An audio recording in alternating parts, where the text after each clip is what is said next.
کن کیری منگرا جوگی ڈگمگ ڈولے من کی منگرا ساری جوگی جوگی تو جو کن کی منگرا اے جوگی یہ ہلتی ہیں، سر ہلاتے ہو تو ہلتی ہیں، ہوا آتی ہے تو ہلتی ہیں، تیرا دل ان کی طرح نہیں بننا چاہیے، من کی منگرا بناؤ کہ جو ڈگمگ ڈولے نہیں، پھر رہے، پکا مضبوط رہو، تمہارا دل ادھر ادھر ڈاواں ڈول نہیں ہونا چاہیے۔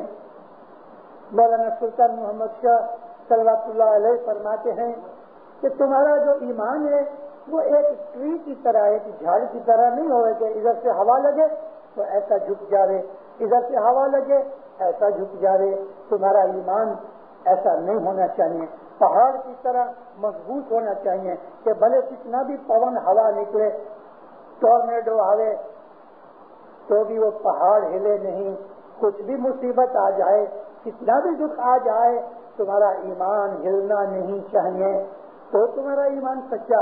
یہ کانوں کی مدرا کی طرح ڈاواں ڈول ہو گئے، ایسا ایمان نہیں چاہیے۔ مجھے سن کے دل میں ذرا دکھ بھی ہوا اور دیا بھی آئی۔ دیا کیسی آئی؟ کوئی مورخ آدمی جب بھی کوئی بھول کرتا ہے تو غصہ نہیں آتا، دیا آتی ہے، ہم پٹی کھاتے ہیں اس کے اوپر۔ ایک مورخ کی، یعنی مورخ کس کو کہتے ہیں، میں آپ کو اس کی مثال دوں۔ ایک آدمی نے ایک نوکر رکھا، وہ نوکر مورخ تھا، مورخ یعنی اسٹوپڈ، فولش، جس میں سینس نہیں ہوتی۔ شام کا وقت ہوا تو اس کی گھر والی نے، یعنی اس نوکر کی سیٹھانی نے اس کو ایک پیالہ دیا، ایک باؤل دیا کہ جا کے دکان کے اوپر سے تیل لے کے آؤ۔ تھوڑے پیسے دیے، دکان کے اوپر جا کے اس نے تیل مانگا، تیل والے نے اس کا پیالہ بھر دیا، لیکن تھوڑا تیل بچ گیا، پیالہ بھر گیا۔ تو وہ پوچھتا ہے کہ ابھی تیل بچ گیا، ابھی کیا کروں؟ ابھی وہ آپ کو پتا ہے پیالے کے نیچے، باؤل کے نیچے رنگ ہوتی ہے جس کو پینڈا کہتے ہیں، اس کی باٹم، تو وہ بھی تھوڑی گہری ہوتی ہے نا، تو اس نے مورخ نے پیالہ ایسا اوندا کیا، کہا اس میں بھر دو، تو وہ تیل تو سارا گر گیا۔ وہ دکاندار سمجھ گیا کہ اس کی کھسی ہوئی ہے، کچھ بولا نہیں۔ اب یہ اسی طرح سے اوندا پیالہ لے کے تھوڑا سا تیل، 2-3 چمچے وہ پیندے میں تھا، وہ گھر آیا۔ تو جب گھر آ کے تو سیٹھانی نے پوچھا تو کہتے ہاں اتنا ہی خالی تیل، تو کہتے نہیں سیٹھانی ادھر بھی ہے، وہ ایسا کیا تو یہ بھی گر گیا۔ اس کا نام مورخ۔ ہماری جماعت میں ایسے یہ تیلی مورخ بہت ہیں۔ میں نے کہا نا کہ مورخ کے اوپر غصہ نہیں آتا، ہم پٹی کھاتے ہیں۔ مجھے ایسا پتہ لگا کہ کچھ ایسی بھائیاں ہیں ہمارے ادھر ٹورنٹو کے اندر، وہ بی بی فاطمہ کی تصویر نکالتی ہیں، بی بی فاطمہ کی اسٹوری سنتی ہیں، بی بی فاطمہ کی روٹیاں کھاتی ہیں۔ بی بی فاطمہ کون ہے ہماری؟ بی بی فاطمہ کوئی امام نہیں، بی بی فاطمہ کوئی پیر نہیں، امام کی ماں ضرور ہے، پیر کی ماں ضرور ہے، لیکن اس کا ہمارے اسماعیلی مذہب کے اندر عزت کا درجہ ضرور ہے، لیکن بی بی فاطمہ ہماری کوئی امام نہیں، پیر نہیں۔ ہم بی بی فاطمہ کا حکم نہیں مانتے، ہم علی کا حکم مانتے ہیں، ہم رسول کا حکم مانتے ہیں، ہم حسن حسین کا حکم مانتے ہیں۔ رسول نبی ہے، علی امام ہے، حسین امام ہے، حسن پیر ہے، لیکن بی بی فاطمہ پنچن پاک کی ایک ممبر ضرور ہے، اس کی حالت بہت عزت کی ہے، ہم اس کو سلام کرتے ہیں، لیکن بی بی فاطمہ کو سجدہ نہیں کرتے، ضرور سلام کرتے ہیں، ہماری ماں ہے، ہمارے اماموں ہمارے پیروں کی ماں ہے، اور اس کا روپ شکتی کا روپ ضرور ہے، لیکن وہ امام نہیں، پیر نہیں۔ ہم امام کو، پیر کو سجدہ کرتے ہیں، لیکن بی بی فاطمہ کو سجدہ نہیں کرتے۔ بی بی فاطمہ کی تسبیحاں ہماری نہیں ہیں۔ یہ جو ہم 3 تسبیحاں نکالتے ہیں چاند رات کو یا کسی اور موقع کے اوپر، یا اللہ، الحمدللہ، سبحان اللہ، اللہ اکبر ہے یا اللہ نہیں، اللہ اکبر، الحمدللہ، سبحان اللہ، یہ 3 تسبیحاں بی بی فاطمہ نے نہیں دی۔ رسول اکرم نے اپنی بیٹی کو یہ 3 تسبیحاں جبریل علیہ السلام کے حکم سے دی تو نام پڑ گیا بی بی فاطمہ کی تسبیحاں، مگر بی بی فاطمہ نے کوئی تسبیح نہیں بنائی۔ تو جیسے گاؤں کے اندر ہماری جماعت کے اندر چند ایسی بھائیاں بھگتے آنیاں کہ جو جماعت خانے میں آ کے ادھر امام زمان کے فرمان کو چھوڑ کے، حضرت امام کا در چھوڑ کے، حضرت امام کی بیعت چھوڑ کے، حضرت امام کی عبادت بندگی فرمان برداری چھوڑ کے، اور چند تھوڑی سی بھائیاں ملے اور وہ بی بی فاطمہ کی وارتا سنے اور بی بی فاطمہ کی تسبیحاں نکالے اور بی بی فاطمہ کی روٹیاں کھاویں یا مانیاں کھاویں۔ دینداروں کیا کر رہے ہو؟ یہ مورخ پنا ہے، جس طرح سے اس نے تیل گرا دیا اس طرح اپنا ایمان گرا رہے ہو۔ ہمارا مذہب ایسی مرشد کو مانتا ہے، امام کے سوا ہمارا کوئی نہیں۔ پیر کا درجہ امام سے سیکنڈ پہ ہے۔ ایک بات پیر کہے اور امام کو دوسری بات کہے تو ہم امام کی بات مانیں گے، پیر کی بات چھوڑ دیں گے، کیونکہ پیر کو اپوائنٹ کرنے والا امام ہے۔ پیر کا درجہ بہت بڑا ہے، لیکن امام سب سے بڑا ہے۔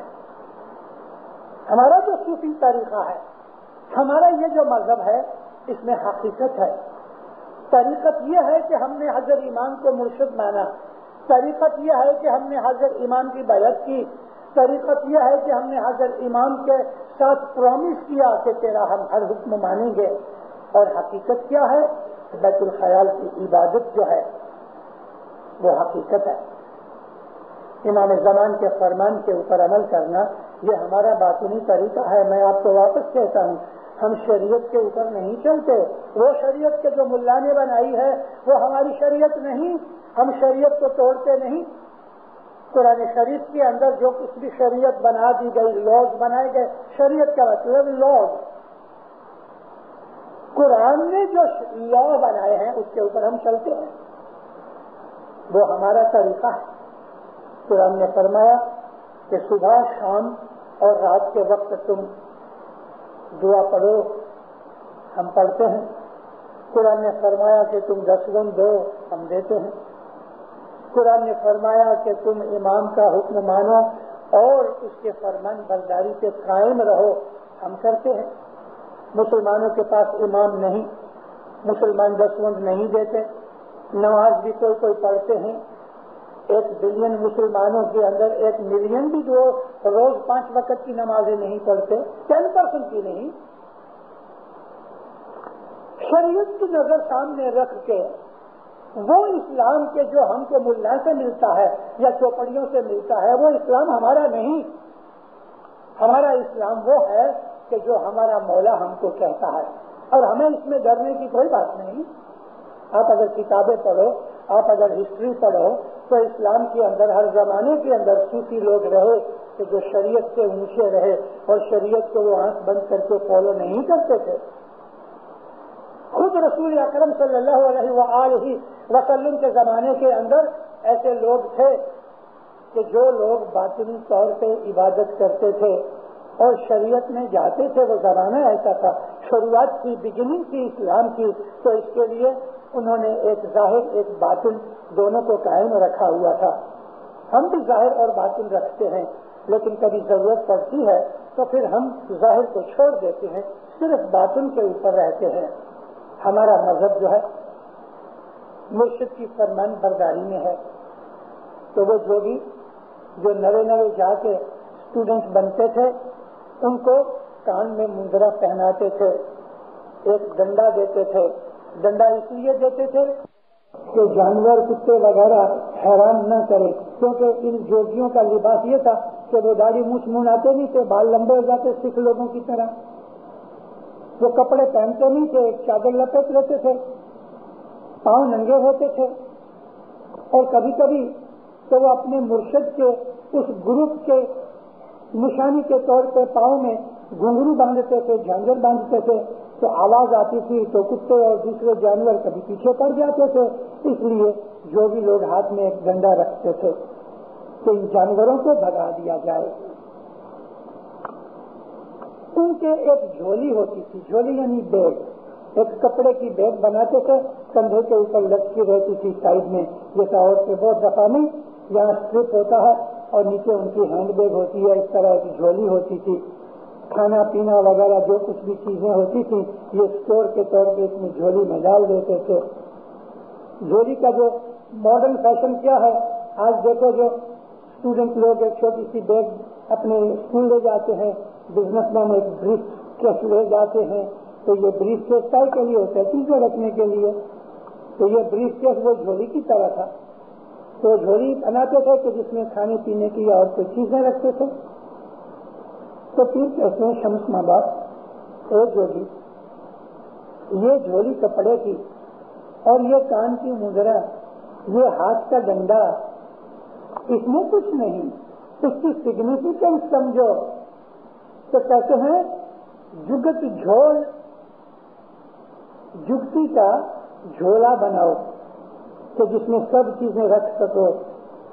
اور ہاتھ میں ایک پیالہ ہوتا تھا، پاتر اس کو کہتے ہیں، پاتر یعنی ایک یوٹینسل، پیالہ سمجھ لو یا کچھ اور ایسا کنٹینر کی طرح کا. وہ لوگ لکڑی کا پیالہ بنا کے بھیک مانگتے تھے تو یہ بھرتا تھا، پھر جھولی میں ڈال دیتے تھے. تو پھر کہتے ہیں کہ تم یکتی کا جھولا بناؤ، تمہاری جو بیگ ہے جس میں سب چیزیں کھانے پینے کی رکھتے ہو وہ یکتی کی بناؤ. یکتی یعنی سسٹم، ڈسپلن. تمہارے اندر سسٹم اور ڈسپلن ہونا چاہیے. مولانا حضرت نے فرمایا بیت الخیال کا کام ہارڈ ڈسپلن ہے. یہ تمہارا جھولا ہے، یعنی تمہارا ہر کام اس جھولی میں ہونا چاہیے، تمہارے تمام پوزیشن اس جھولی میں ہونا چاہیے. مطلب کہ ہر کام ڈسپلنری طریقے سے کرو، سسٹمیٹک کرو. اس کی جھولی بناؤ. کھانا پینا، اٹھنا بیٹھنا، سونا چلنا بولنا، ہر چیز کا مرشد نے سسٹم بنا دیا ہے، ڈسپلن بنا دیا ہے. اس کے اوپر چلو. بیت الخیال کے فرمان کی چوپڑی جو بٹن کی تھی آپ کھولو تو پہلا فرمان کیا ہے؟ پہلا ہی فرمان مولانا سلطان شاہ فرماتے ہیں کہ زیادہ باتیں مت کرو. سلطان شاہ فرمایا زیادہ باتیں مت کرو کہ بہت بولنے سے مغز شکتی ویک ہوتی ہے. پھر مولا کہتے ہیں اب پوچھیا جواب نہیں دو. جب تک کہ تم کو کچھ پوچھا نہ جائے تم خود بخود آپ سے آپ ہی بکنا شروع مت کرو. جب تک تم کو پوچھا جائے تو پھر اس کا جواب دو. کم بولو. اور صوفیزم کے اندر کم بولنا ضروری ہے، یہ ایک امپورٹنٹ آئٹم ہے. یہ رشی منی جنگل میں کیوں چلے جاتے تھے؟ تاکہ کسی سے بات ہو ہی نہ سکے. باتیں کرو گے اس میں نندا بھی ہوگی، کسی کے ورودھ میں کچھ بول دیں گے، شاید ہم کسی کو کرٹیسائز کر دیں گے. ایسا بک بک کرنے سے، بولنے سے بہت سی چیزیں ہمارے منہ سے ایسی نکل جائیں گی جو شاید کھوٹی ہوں. ہو سکتا ہے کہ اس زبان سے نکلی ہوئی چیز کی وجہ سے ہم پکڑے جائیں. تو مرشد نے پہلا یہ ایک ہمارے اوپر ڈسپلن کا ایک آئٹم رکھا، کم بولو. کمتی بولنا یہ عبادت کو فائدہ کرتا ہے. کمتی بولنے سے انسان کے اندر کا بھید اندر رہتا ہے. بہت بولنے سے انسان بہت دفعہ وہ چیزیں بول جاتا ہے کہ جو نہیں بولنی چاہیے. تو کم بولنا یہ ڈسپلن ہے، یہ ایک سسٹم ہے. اور اسی طرح سے کم کھانا، لیکن کیسا کم کھانا؟ اتنا کھانا کھاؤ کہ تمہاری تندرستی قائم رہے. اتنا مت کھانا کھاؤ کہ رات کو اٹھ نہ سکو اور عبادت چھوٹ جائے. پھر فرمایا کم سونا. مولانا سلطان سے فرمایا 6-7 کلاک کی نیندر کافی ہے، لیکن ہمارے میں سے بہت سے ایسے ہیں وہ جب تک 11 گھنٹے سوئے نہیں تب تک ان کی نیند پوری نہیں ہوتی. تو ہماری جو لائف ہے وہ ڈسپلنری لائف ہے ہمارے اسماعیلی طریقے سے. ہمارے مذہب نے ہمیں ہر چیز بتائی ہے, گنانوں میں فرمانوں میں. دنداروں 5-6 گھنٹے, بہت بہت تو 7 گھنٹے. اس سے زیادہ سونے سے آدمی کی مینٹل فیکلٹیز جو ہیں وہ ویک ہو جاتی ہیں. اگر 5 گھنٹے کی عادت پڑ گئی تو آپ کو اتنا مزہ آئے گا, جلدی سے سو بھی جاؤ گے اور امیڈیٹلی آپ ڈیپ سلیپ میں چلے جاؤ گے. اور 5 گھنٹے میں کبھی 2 یا 3 گھنٹے کی ڈیپ سلیپ مل گئی تو that is equal to 7 hours. بہت زیادہ سونا عبادت کے لیے ٹھیک نہیں. بہت زیادہ کھانا کھانا وہ بھی عبادت کے لیے ٹھیک نہیں, کیونکہ بہت کھانا کھانا اور بہت ویرائٹیز کھانا ایٹ اے ٹائم ہمارے اسٹمک کے اندر بہت سے کیمیکل ری ایکشنز پیدا کرتا ہے. اس کی وجہ سے بہت سا ٹاکسک مٹیریل ہمارے بلڈ میں داخل ہوتا ہے اور ہماری تندرستی کو خراب کرتا ہے. اچھی تندرستی جو ہے نا وہ عبادت کے لیے بڑی ضروری ہے. اچھی تندرستی, ایسے تندرست بنو کہ کبھی بیمار نہ پڑو, ایسے تندرست پڑو کہ آپ کو کھٹنے پہ سونے کی بیمار پڑنے کے لیے ضرورت نہ پڑے. اتنی تندرستی اچھی ہونی چاہیے اور عابد آدمی کی تندرستی اچھی ہوتی ہے. تو یہ سب چیزیں ڈسپلن میں آتی ہیں. اسی طرح سے ہمارے ڈسپلن میں یہ ہے کہ ہم نے شادی کی ہے, ہماری وائف ہے, ہمارے بچے ہیں, ہمارے ماتا پتا ہیں, ہمارا سگا کٹمبی ہیں. ان سب کے ساتھ سمیٹ, محبت, یونٹی, اتفاق رہنا چاہیے. کوآپریشن ہونی چاہیے فیملی کے اندر. جھگڑا وغیرہ نہیں ہونا چاہیے, کیونکہ زیادہ بولنے سے, زیادہ لالچ کرنے سے, گریڈی حالت میں آ جانے سے, حسد نندا ہونے سے, ایسی بدیاں برائیاں جتنی بھی ہیں وہ تمام ہمارے اندر جمع ہو جاتی ہیں. اس سے ہم فرسٹریٹ ہوتے ہیں, ہمارے اندر گڑبڑ پیدا ہو جاتی ہے, خیال جو ہیں, وچار جو ہیں وہ کنسنٹریشن میں نہیں آتے.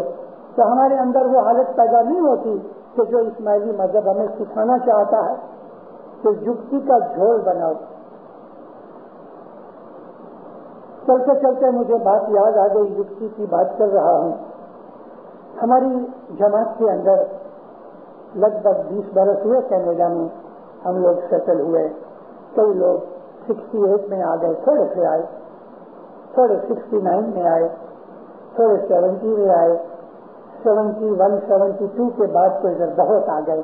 الحمدللہ آج لگ بھگ 45,000 اسماعیلی ہم کینیڈا میں ہیں اور 25-26 ہزار اسٹیٹس میں ہیں. آخر 60,000 کے قریب اسماعیلی ہو گئے. مگر میرے پاس بہت سے بھائی بہن آتے رہتے ہیں. میں ایک مشنری ہوں, میں خالی الوائز نہیں, مشنری ہوں. الوائز میں اور مشنری میں فرق یہ ہے کہ ایک الوائز اپنا کام کاج کرتا ہے اور پیریوڈیکلی کبھی کبھی جماعت میں کھڑے ہو کے وائز کرتا ہے. یہ الوائز ہے. یہ الوائز اچھے ہیں اور ضرورت بھی ہے ہم کو ان کی. لیکن مشنری وہ ہے کہ جس نے اپنی ساری زندگی وقف کر دی, ڈیڈیکیٹ کر دی, اور اپنا گھر چھوڑ کے, فیملی کو چھوڑ کے برس میں 2-4-6 مہینے گاؤں گام جا کے جماعتوں میں وعظ کرتے ہیں. ہر قوم والوں کے ساتھ بھی کبھی اپنے مذہب کی باتیں چیتیں ہوتی ہیں اور دوسروں کو اسماعیلی مذہب میں لانے کے لیے بھی یہ کوشش کرتے ہیں. ان کو مشنری کہا جاتا ہے. میں مشنری ہوں. 58 ایئرس سے میں وعظ کر رہا ہوں اور ساری دنیا کے اندر میں گھومتا رہا ہوں, ابھی بھی گھوم رہا ہوں. میں نے 30-32 سے زیادہ نان اسماعیلیز کو اسماعیلی بھی بنایا ہے اپنے مولانا حضرت امام کی دعا اور رحمت سے. تو میں نے آپ کو الوائز اور مشنری میں یہ فرق دکھایا. تو مشنری ہونے کے ناطے سے مجھے جماعت کی لگ بھگ ہر ایک ڈپارٹمنٹ کے اندر جماعت کے ہر ایک لیول کے چھوٹے بڑے امیر غریب بوڑھے پڑھے لکھے نہ پڑھے لکھے کم ایمان والے بے ایمان والے بھی زیادہ ایمان والے بھی بڑے بڑے عاشق مہاتما بہت بڑے بڑے عبادت میں آگے بڑھے ہوئے سب قسم کے لوگوں کے ساتھ میرا واسطہ پڑتا. مجھے دکھ ہوتا ہے تو میں جماعتوں کو کہتا ہوں. مجھے دکھ یہ ہے ایک اور بھی جیسا وہ تو حضرت فاطمہ کی یہ تھالی اور حضرت فاطمہ کی روٹیاں اور بی بی فاطمہ کی تسبیحوں کے اوپر مجھے رنج ہوا. میں نے آپ کو کہہ دیا کہ یہ ہمارا طریقہ نہیں ہے اور جو عورت کرتی ہے وہ اسماعیلی مذہب کے ساتھ دشمنی کرتی ہے. بھلے نہ کتنی بڑی بھگت یعنی ہو گئے اس نے اپنے ایمان کو چھوڑ کے جماعت کی عورتوں کو اس طرف لگا دیا کہ جو ہمارا طریقہ نہیں ہے.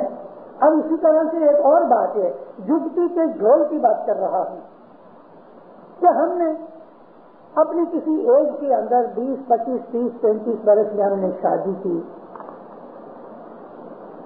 میاں بیوی نے راضی خوشی سائن کیا لکھی کنگڑیا کی دعا کی پھر نکاح ہوا. نکاح کا مطلب کیا ہے؟ اناؤنسمنٹ اور ایگریمنٹ. وہ ملا نے کبھی عربی زبان کے اندر تھوڑی سی چیزیں نہ پڑھی تو وہ کچھ نکاح نہیں ہوا ایسا نہیں ہے. نکاح کا مطلب ہی ایگریمنٹ ہے. چلو ہم نے شادی کی. میں مرد کو بھی کہتا ہوں جس نے شادی کی اور میں اس عورت کو بھی کہتا ہوں کہ جو دلہن بن کے آئی کہ تم نے راضی خوشی شادی کی. تمہارے اندر فزیکل اور مینٹل اور اسپرچل یونین ہو گئی. دینداروں آپ کو معلوم نہیں ہے کسی کو ہوگا شاید کہ میرج ہماری عبادت میں کتنا کام کرتی ہے. اگر میرج حقیقت میں سچی میرج ہے تو ہم کو صبح کی عبادت میں بہت بخششیں ملتی ہیں. اگر میرج حقیقت میں سچی میرج ہے تو ہم کو عبادت میں بہت سی بخششیں ملتی ہیں. میرج ایک ایگزمپلری چیز ہے کہ جس طرح میاں بیوی ایک دوسرے کے دو جسم ایک جسم ہو جاتا ہے بالکل ایگزیکٹلی اسی طرح سے عبادت کرتے کرتے ہماری جو روح ہے وہ ناری جاتی ہے فیمیل کی طرح ہے. فیمینن کنڈیشن ہے ہماری روح کی اور صرف ایک ہی مرد ہے روحانی حساب سے اور وہ مولا باپا کی روح ہے. تو وہ نر ہے ہماری روحیں اس کی ناریاں ہیں. جس طرح دنیا کے اندر ریونین ہوتی ہے اور یونین ہوتی ہے دنیا کے اندر جو سیکسوالٹی ہے وہ اور بات ہے. مذہب کے اندر سیکسوالٹی نہیں ہے مگر یونین ہے. وہ جو میرج ہوئی ہے اور میرج کے اندر جو یونین ہوتی ہے اس کی اگر انسان کو حقیقت اور اس کی سگنیفیکینس پتہ لگے تو آدمی کو عبادت کے اندر مولا کے ملاپ اور مولا کی یونین کا پتہ لگتا ہے. میرج بہت بڑی انسٹیٹیوشن ہے بہت بڑی. ہم نے سمجھا نہیں. آج تو ہم ینگسٹر جو ہے میرج کر لیتے ہیں وہ 3 مہینے کے اندر تو جھگڑا ہوتا ہے اور چوتھے مہینے میں نکاح ٹوٹ جاتا ہے. اور یہ میرج کدھر ہے؟ یہ تو ایک کھیل تھا فٹ بال کھیل رہے تھے جھگڑا ہو گیا چلو میچ بند ہو گیا بس. میرج تو ساری زندگی کی ہے ساری زندگی کی موت تک میرج چلے میرج اس کو کہتے ہیں. اور وہ میرج پہلے چلا کرتی تھی. آج ینگسٹر اصل چیز کو بھول گئے ہیں. اب گریڈ رہ گیا ہے ٹیمپٹیشن رہ گئی ہے اور سوارتھ ورتی سیلفشنس میرج میں آ گیا ہے. عورت نے شادی کی 1 برس کے بعد دیکھا کہ گھڑی بڑا مالدار ہو گیا جھگڑا کر کے کہتی ہے لاؤ 50% میرا. بھائی تم نے کیا کہ 50% لے جاتی ہے. بس کینیڈا کا لو ہے. ہماری جماعت میں بہت سی بھائیوں نے جان بوجھ کے پیسے کی خاطر میرج توڑی ہے. میں پرسنلی جانتا ہوں 1-2 کیسے سے. اس کے لیے میں کہہ رہا ہوں اب جس فیملی کے اندر عورت کی عزت نہیں جس گھر کے اندر ناری یہ ناری وائف ہوئے مدر ہوئے سسٹر ہوئے ڈاٹر ہوئے عورت گھر کے اندر فیملی میں عورت کو اچھی جگہ دو عزت دو، مان دو اس کو، میں اس کی حاکم بن جاؤں. دونوں سائڈ میں ایمیکیبل حالت ہونی چاہیے، دونوں سائڈ میں سچی محبت ہونی چاہیے، ایک دوسرے کا دکھ اٹھانا چاہیے، ایک دوسرے کے سکھ میں بھاگ لینا چاہیے، ایک دوسرے کی مدد کرنی چاہیے. تو میرج جو ہے وہ حقیقت کے اندر دو آدمی ایک ہو جاتے ہیں کہ جو ہم کو بیت الخیال کی عبادت میں مثال سے پتہ لگتا ہے. اگر کوئی آدمی اپنی عورت کے سوا کسی اور عورت کے اوپر نگاہ رکھتا ہے تو وہ ایک عظیم گناہ کرتا ہے کہ جو اس کو عبادت میں نڑے گا، یعنی عبادت کے اندر اس کو نقصان دے گا. اور اگر کسی عورت نے اپنے مرد کے سوا کسی اور کے ساتھ آنکھیں چار کی تو مولانا سلطان محمد شاہ کے فرمان کے اندر تو یہ ہے لکھا کہ وہ کفری کی طرح ہے. میں نے یہ لفظ ایک دفعہ ڈون ملک کے جماعت خانے میں کہا تھا، بڑی گڑبڑ ہو گئی. کہ کتیا کیا کرتی ہے؟ اس نے کبھی بھی ایک کتا نہیں رکھا. کتیا تو اپنے پیدا کیے ہوئے کتے کے ساتھ بھی چل جاتی ہے. اگر ہمارے دل کے اندر سچائی، ایمانداری، اپنے مذہب کے اوپر نور کو پانے کا خیال ہے، بیت الخیال کا ہم نے کام کیا ہے،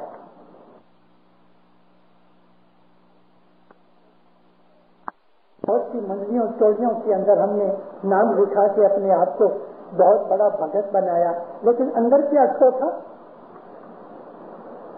یہ ڈسپلن نہیں. ڈسپلن تو یہ ہے کہ ہماری لائف امام کے فرمان کے اوپر اس طرح چلے دینداروں کہ جس طرح ایک گاڑی کے 4 ویلز جو ہیں وہ الائنمنٹ میں چلتے ہیں. اگر ویلز کی الائنمنٹ برابر نہیں تو ٹائر جلدی گھس جاتے ہیں، اسپیڈ میں فرق آ جاتا ہے، الائنمنٹ کا سارا سسٹم گھس جاتا ہے، انجن جلدی رن ڈاؤن ہو جاتا ہے. ہماری لائف جو ہے وہ اسماعیلی مذہب کے اندر حضرت امام کے فرمان سے چلتی ہے. یہ جگتی کا جھول ہے. اگر کسی سے ہم نے ادھار لیا ہے تو دینداروں کھانا مت کھاؤ، پہلے اس کا ادھار چکاؤ. اگر ہم نے کسی کو پرومس دیا ہے تو آپ کو کتنا بھی نقصان ہو رہا ہے تو اپنا پرومس پورا کرو. کس طرح سے مرشد کے ساتھ پرومس پورا کرنا، اس طرح دوسروں کے ساتھ بھی. کسی کو نکاح کر کے لے کے آئے ہیں تو اس کو ساری زندگی اپنے ساتھ نبھاؤ. عورت مرد دونوں کے لیے یہ ضروری ہے. میرج لائف کو اچھا بناؤ تو ایمان کے اندر بہت تقویت اور طاقت ملے گی. میرج لائف کو اچھا بناؤ، فیملی لائف کو اچھا بناؤ تو آپ کو مذہب کے اندر بڑا مزہ آئے گا، آپ کی روحانیت کو بڑا فائدہ ملے گا. جھوٹ مت بولو. جھوٹ بولنے سے اندر ہمارے وچاروں کے اندر ڈویلٹی پیدا ہوتی ہے. ڈویلٹی ایک مینٹل کنڈیشن ہے کہ انسان ڈوئل مائنڈڈ ہو جاتا ہے تو وہ ڈیسائیڈ نہیں کر سکتا کہ یہ خراب ہے کہ یہ خراب ہے، یہ اچھا ہے کہ یہ اچھا ہے. یہ جو ڈوئل مائنڈڈنیس ہے، یہ جو ڈویلٹی ہے، سائیکولوجیکلی انسان کو بہت نقصان دیتی ہے. اور ڈویلٹی جھوٹ بولنے سے آتی ہے. جن لوگوں کو جھوٹ بولنے کی عادت ہے، جو آدمی پرومس کر کے توڑ دیتے ہیں، کچھ برسوں کے بعد ان کی مینٹلٹی ایسی ہو جاتی ہے کہ وہ سائیکولوجیکلی ڈوئل مائنڈڈ ہو جاتے ہیں. یہ فرسٹریٹ ہو جاتے ہیں، ڈپریسڈ ہو جاتے ہیں، ڈسہارٹنڈ ہو جاتے ہیں، ڈسکریجڈ ہو جاتے ہیں. ان کو لائف بھیانک اور ڈارک لگتی ہے. یہ تمام مینٹل کنڈیشن ہے. ہمارے مذہب نے جو چیزیں ہمیں بتائی ہیں کہ یہ خراب ہے، یہ بدیاں ہیں، ان بدیوں کے اوپر چلنے سے ہماری مینٹل اسپرچل کنڈیشن خراب ہو جاتی ہے. کام، کروڑ، لوبھ، موہ، مد، یہ 5 چیزیں جو ہم کو پیروں نے بتائی ہیں حقیقت میں ساری زندگی کو کور کرتی ہیں. تو پھر کہتے ہیں تم یکتی کا جھولا بناؤ، اپنی ساری لائف کو سسٹمیٹک بناؤ، ڈسپلن کرو اس کو ہر چیز میں، پیسے کے اندر بھی، کھانے پینے کے اندر بھی، سونے کے اندر بھی، رشتہ داری، ریلیشن شپ، سگے کٹمبی، دوست برادر، آسی پڑوسی، سب کے اندر، شریر کے طور پہ بھی. جب ڈسپلن آ جائے گا تو تمہارا سچا جھولا یہ ہے